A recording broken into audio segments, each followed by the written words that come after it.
Shalom, and welcome to our show, The Crossover, a show aimed at bridging gaps between Jews and Christians. Today's subject is on the rescuers and the rescued from the Holocaust. It's part of our series of Never Forget. We are honored to have such a distinguished guest today, Dr. Michael Bar Zohar. He is the author of Beyond Hitler's Grasp, and it's about the 50,000 Bulgarian Jews that were never touched in Bulgaria, when Bulgaria actually was an ally of Hitler.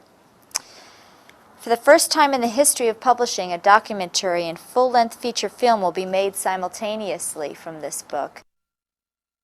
Dr. Michael Bar Zohar has appeared on CNN, ABC, Larry King Live, Nightline, and C-SPAN. He's an internationally noted historian, news correspondent, and university professor with over 30 books to his credit. His best-selling book, Suez Top Secret, won the Israeli equivalent of the American Pulitzer Prize, the Sokolov Prize. He's born in Bulgaria and he emigrated to Israel in 1948. Dr. Michael Bar Zohar is also the official biographer of the founder of Israel, First Prime Minister David Ben-Gurion.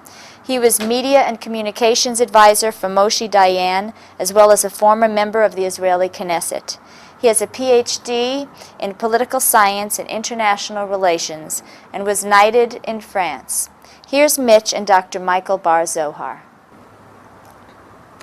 Dr. Bar Zohar, excuse me, thank you very much for coming and joining us on the program. Thank you, Mitch. It's a pleasure. Let's start off here with the aim of the crossover program is to bridge a gap between Jews and Christians. And I know every so often you're at Emory University in Georgia teaching a course, and one of those courses happened to be on rescue and rescuers from the Holocaust. And why is this an important course to be teaching today? And how can that help bridge the gaps between the Jews and the Christians? First of all, because people look at the Holocaust as something terrible, something dark in which you have no ray of hope. And I believe that if we teach them about the people who risked their lives to save other human beings, to save Jews in this story, that gives a beacon of light into this dark story of the Holocaust. It bridges the gap because who were the people who saved Jews? They were Christians. They were not Jews. The Jews were running away for their lives. Right. So you have people like Schindler, have people who carried out the operation like in Denmark or like in Bulgaria. You have all these nuns and priests in Italy who did a tremendous job of saving people, in spite of the fact that the Pope at the time was not exactly the one who was ready to help the Jewish people. You see that there was a vast group of people, a vast mass of people who were ready to take a lot of risks to save the Jewish brothers. They risked their lives to do that. Now, Dr. Bar Zohar, here's a book that we'll hold up for the cameras, and this is, I know you've written over 30 books. Here's a book called Beyond Hitler's Grasp, and I want to spend some time with you sharing with us on the story of the Bulgarian Rescue. There were approximately 50,000 Jews in Bulgaria, and here was a country that seemed to be what was different about this country with the Nazi occupation versus other European countries? Well, first of all, they were allies of the Nazis.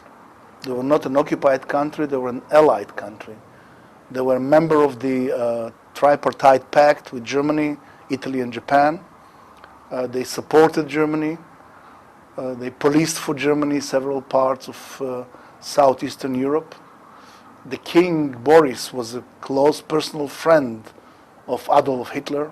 So they had a Nazi government. A pro-Nazi government, yes. A pro-fascist majority in parliament. The press was very pro-fascist, and they supported Germany wholeheartedly. Now, the Jews in Bulgaria, the second, would say, peculiarity was that the Jews were not hated. There was almost no anti-Semitism in Bulgaria. Why? How did that? There are several reasons. First of all, the Bulgarian people were always very, very tolerant of different ethnic groups. The second point was that Bulgaria was under Turkish occupation, under Turkish rule for 5 centuries, 500 years. And under the Turkish rule, they were all the same. Bulgarians, Gypsies, Jews, Greeks,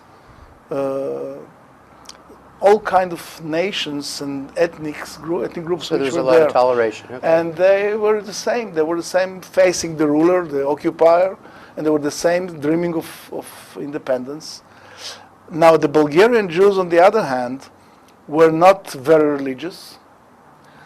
They did not look different because they were not dressed differently.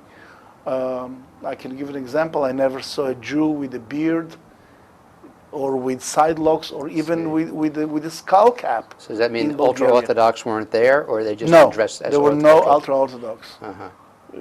Even the Orthodox were not exactly very Orthodox. Okay. The Bulgarian Jews were terrible. They said there are 4 kinds of Jews in the world. There are the Orthodox, the Reformed, the Conservative, and the Bulgarian. And the Bulgarian are the worst, unfortunately. But anyway, they were very deeply, I would say, absorbed and integrated into Bulgarian society. Okay. They volunteered for the Bulgarian wars. Many of them were heroes, war heroes, or So wounded they or assimilated fallen. into the society. Very more much accepted. assimilated and very much accepted by the Bulgarian society. So how did, then here's King Boris, is that who his name That's was? correct, Okay. yes. And he was getting edicts, from Hitler to annihilate, exterminate the Jewish people, which were 50,000. And why don't you tell us a story here? I'm reading in the book here, it said that 2 times the trains arrived in Bulgaria to transport the Jews to the death camps. They knew That's exactly where correct. they were going to go. And not one Jew got on that train. 2 times they Yes, came, 2 2 times times the fair. operation was Right. called off. The first time was the 9th of March, 1943, when that was the time when about 8,000 Bulgarian Jews were supposed to go that day to be sent to the death camp in Treblinka to extermination. And they were ordered to be at the train stations with 20 kilo of personal possessions, and everybody knew they were going to their death. And they tried to intervene and to make their Bulgarian friends help them. And indeed, that day, there was a mini revolt in parliament where the many members of the pro-fascist majority burst into the office of the interior minister and told him, we're not going to allow to send our Jews to Poland. They're our people, they're our friends, they're our brothers. We're not going to do that. At the same time, the church intervened very strongly with the king. And they said, you don't touch our Jewish brothers. And now the this is king interesting because if I understood this, because other trains had passed through Bulgaria to the death camps. It That's says correct. here from Thrace and Thrace and Macedonia. yes. That, in other words, these were trains that had Jewish people on Oh, them. They went definitely. right through Bulgaria. The Bulgarians delivered the Jews from Thrace and Macedonia Uh-huh. to the Nazis, and because these were regions which were Outside policed of the, and administered by Bulgaria, but they were not part of Bulgaria proper. But when time came to take the Bulgarian Jews themselves, the Bulgarians said no. And finally, the king canceled the deportation order 2 hours before the departure. On the 9th of March 1943, the trains left empty. So the Nazis and their Bulgarian supporters tried again. In May of 1943, 2 months later, on the 24th of May, they tried again to send the Jews to the camps. And this time they wanted to send all the 50,000 Jews straight to Poland. They even brought barges and boats to the Bulgarian ports on the Danube River in order to take them to Vienna and from there to Poland. okay. And 2 days before the departure, the Minister of Interior went to the king to get his agreement. And once again, the king said, no way, not even one Jew will leave Bulgaria. So they finally, at the last moment, had to cancel the order. They deported the Jews of the capital of Sofia to the small cities in the provinces where they lived with other Jewish families. But not even one Jew was sent across the border. So when the war ended, it turned out that Bulgaria was the only country in the Nazi sphere of interest in which the Jews had grown in number because of natural Amazing. growth. Yeah. That was the only place. That is And the a fantastic miracle. thing was that among those who supported the efforts to save the Jews were some among the most virulent pro-Nazi leaders in the Bulgarian parliament. And when asked why are they doing it, they said, well, we admire Hitler, we admire Germany, we admire Nazi Germany, it's our ally, but don't touch our Jews. Wow. That was the final Bulgaria reaction. was the only country, The only country. not one Jew who was Yes. persecuted or died. Definitely. How come this rescue was not publicized? You know, we heard about Schindler, movies have been made, the Italian rescue and the Danish rescue, but this one, nothing heard of Yes, that until was this the book. best kept secret of the Second Someone, World they War. were waiting for you to write the book. Well, it was very funny, but you know, the main reason is that the Jews of Bulgaria were saved by three main factors. The pro-fascist majority in parliament, which means the Nazis, Right. the church, and the king. Now, after the war, Bulgaria was liberated by the Soviet Union, became a communist country. Who were the three worst enemies of communism? Nazis, church, and king. So the Bulgarians were in trouble. How could they explain and describe this rescue without giving credit to their worst enemies? Therefore, they decided what the French called to drown the fish, to tell a lot of stories around it, to say, yes, they were saved by the Bulgarian people, by the Bulgarian Communist Party, which was in illegality at this time, they couldn't do nothing. Right. And they tried not to publicize too much this story because they would have had to tell the real story. Exactly. So for many years, they did not publish it. We were very lucky that they did not destroy the documents about the rescue. The Bulgarians had wonderful archives, and they were locked and sealed, but not destroyed. So I came there after the collapse of communism, when they started becoming a free country, and I could finally get into the archives and find the documents about this fantastic story and interview some of the survivors who were still there, people who had helped or people who had been saved. And that was a very interesting research. This book now has become a documentary, and in fact, just recently at the United Nations, or was its premiere in the United States, was through the United Nations in New York, and then just yesterday you were saying in Switzerland at the United Nations in Geneva was the premiere in Europe for the viewing of the documentary, and soon to be a full-length movie, and never has a book been a documentary and a movie before. Congratulations there, huh? So you're about to see something that's really quite gripping. Enjoy.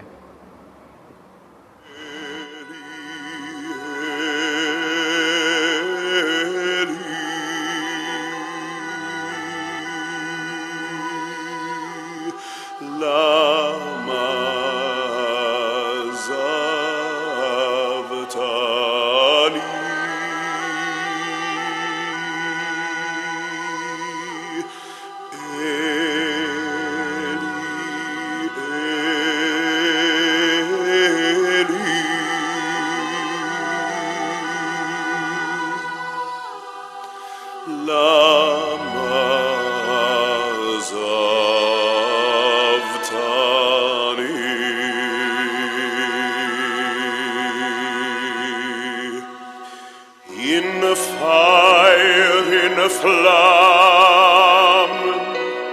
hat man uns gebrennt, überall gemacht, uns zur Schande, uns zur Spott.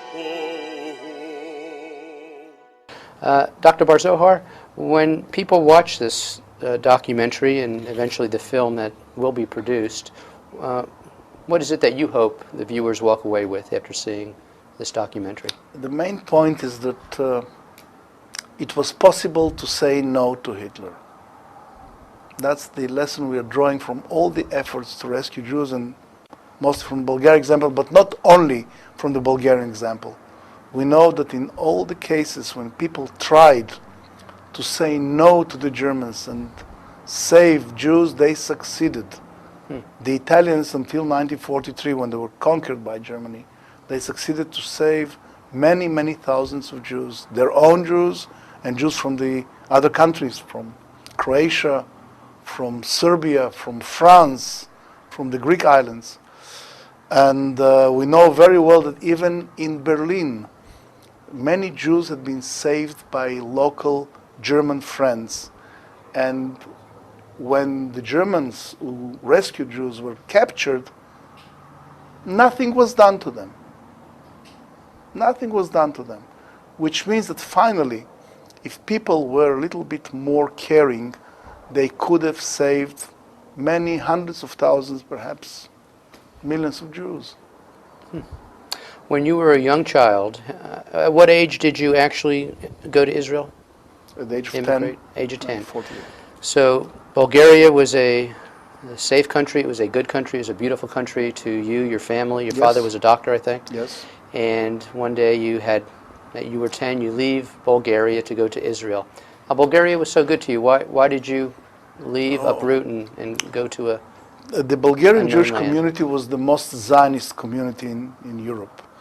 We all dreamt of going back to Israel and building our own state. That had nothing to do with the fact that we felt very, very welcome in Bulgaria.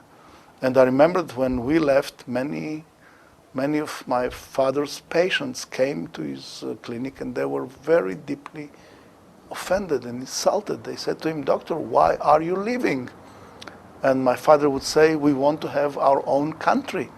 And they would say, "But this is your country. What's wrong with your country, with our country?" Right. And that was really a problem. We left, and I remember that when we left on the border, people stood and wept because they were leaving a beloved country, which was Bulgaria. And they kept visiting Bulgaria afterwards almost every year to show the Bulgarians their gratitude, to meet their friends. Right. And this was a country which we did not leave because it was not, because we wanted to escape or it was not good to Right. us. On the contrary, it was just because the Bulgarian Jews, in a very candid and perhaps even naive way, dreamt of having a state of their own. So, Dr. Bar-Zohar, then in response to that, when in your book I was reading here is when you were young, and I guess 10, 12, and you would be around other children, you're now in Israel, and other kids would say that they were refugees, and you said here that sometimes you would respond with anger, outbursts, and a fist fight. I am not a refugee, I am an immigrant. That's correct. And I could not stand the fact that they were calling me a refugee. I did not escape from anything. I had nothing to run away from. We left from our you own knew free this was will. your land to Yes, be. we left out of our own free will. We could have stayed and enjoyed Bulgaria the same way. And we immigrated because of our will to do that. What about today? We have a lot of immigration into Israel from Russia and Africa and different Yes. places around, and I guess a lot of that is refugee situations. I mean, they are happy to get out of a country that, even though communism has fallen, but still the repression there. How is Israel handling the swell of the immigrants coming in there economically, and how are they? A lot of these people are coming in with nothing, and how? Well, you see, first of all, Israel's right of existence, Israel's raison d'etre, is accepting and absorbing refugees and bringing Jews from all over the world. So the state was created in order to that. bring Jews from all over the world. That's exactly And right. we have to give them a lot of things like new homes and new professions and free social security and free healthcare, free education for the children, free training, a free school of Hebrew for a year, a lump sum to subsist the first 2 years. It's very expensive, and we get a lot of support from abroad, but it's very successful because you see the Russian Jews, for instance, started coming about 10 years ago to Israel. And today, the average Russian Jew lives like the average Israeli who's been there for 50 years, Really? which means the same standard of living. Has been attained. And I believe that the day immigration stops, the state of Israel will be in a bad shape. We still need a lot of immigrants. And in the last 10 years, we had the Russian immigration, which is very interesting. That was the first non-Zionist immigration to Israel. People who didn't want especially to go to Israel. They want to go to America, actually. They want to go to the United States. But there was a quota. So they came to Israel, and they loved the country and they stayed. And we have had very little people, very few people, who decided to leave the country and look for their fortune abroad. What I know you go around the country and a spokesperson for Israeli bonds, and Yes. it sounds like this would be a good place for you to maybe speak about. How could Americans help Israel? What would it be? What does it mean to buy an Israeli bond? What Well, does there are that do? all kinds of ways. First of all, there is the United Jewish Appeal, which are people are contributing money to all kinds of goals, and among them is helping Israel. The Israel bonds is a kind of loan that Israel is taking from people in this country, and it started in 1952, already 50 years ago, and Israel has never defaulted in paying its debt, and today we have as much money which comes, even more money which comes from non-Jews than from Jewish people, because Isn't that interesting? banks and states and pension funds and unions are very interested in investing in Israel, and they know their money is safe, and they are doing something very good, because, for instance, to bring all these immigrants to Israel and to give them a new life, it's a fantastic achievement, and we are doing it with the help of people all over the world. It's great to hear it's coming from all the institutions too. Yes. Do you think the Jewish people here in America are just more not in tune with what's happening over there in Israel? They're not as supportive financially? They Mitch, feel you see, distant? first of all, there were two generations. There is a generation which was here when the State of Israel was created, an older generation. And they were very much involved, because for them, the creation of a Jewish state was like a dream come true. For a younger generation, they've been born, the State of Israel has always existed. For them, it's not such a thrilling thing that there is a Jewish state. That's the world in which they were born. So, of course, the motivation is less strong, and they want also to give much more for local needs than their parents who were ready to give everything they had for Israel.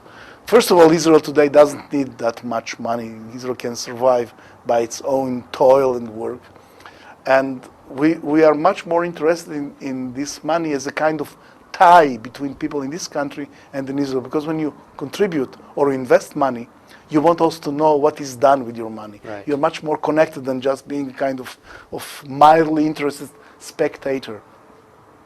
So, but today we are speaking about the period before 9/11.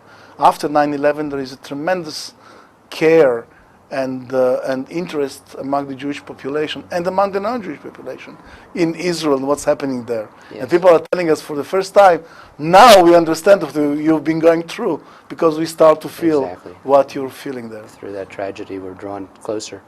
Well, Dr. Bar Zohar, we have about 30 seconds, and just want you to have the last 30 seconds here and just speak to our viewers of just what's on your heart. What do you want them to know before you sign off, and what's important for us to hear in this time, in this age? Well, I think very frankly, without trying to offend anybody, that the creation of the State of Israel was finally the most uplifting and important event of the 20th century.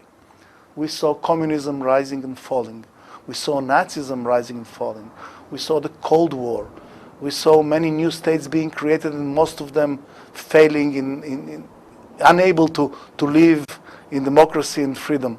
And I think that the return of the Jewish people to its homeland, it's a dramatic thing which was carried out not only by the Jews, but with the help of many friends throughout the world, Jews and Christian alike. And I feel very fortunate to live in this period and to be able to be a part of this dramatic event, which will... It's exciting. It's prophecy Yes. coming true, too. That's correct. Well, we're out of time. We sure appreciate your time again, Dr. Thank you, Bar Zohar. Mitch. Thank you. For those of you who might be interested in acquiring any of Dr. Michael Bar Zohar's books, especially the Beyond Hitler's Grasp, you can get it at local bookstores, and if you can't find it there, just have them order it for you. It just came out in a paperback. Also, if you would like to invite him to speak at your civic organization or your church or synagogue, you can contact him at Michael, M-I-C-H-E-L, bar at AOL.com.